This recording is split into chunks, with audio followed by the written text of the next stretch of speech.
Yani wajua sisi kushare nao ngumu tuseme kweli. Wajua wale mama zetu walikuwa na hekima. Walikuwa na hekima wakiambiwa basi kuna mume yeye atakukua lakini ana wake watatu. Bora nstara. Lakini kizazi chetu sasa hii mtu kwenda mke wa pili itakuwa ngumu. Maana pia mwenyewe ukiangalia sasa hii society mbadilika. Si kama wakati wa mama zetu kulikuwa na watu wako na hekima. Sasa ukiangalia waweza kuolewa mke wa pili ni kuteseka tu mateso. Ukapata bibi ya kwanza mwenyewe ni mchonyi. Upeleka na mbio. Wachonyi hata tuntulia wenyewe. Tuntulia wachonyi wala.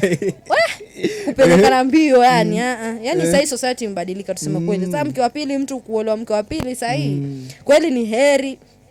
Ni heri maana utakuwa mwenyewe unstirika lakini yani hiyo peace of mind utakuwa nayo sasa. Maana kuna bibi mkubwa, bibi mdogo, sijui kuna huyu kafanya hivi leo, sijui bwana mwenyewe ndo huyo makesi kila siku. Ndio maana siku hizi kama kizazi chetu watu wengi hawatutaki kuolewa wake pili.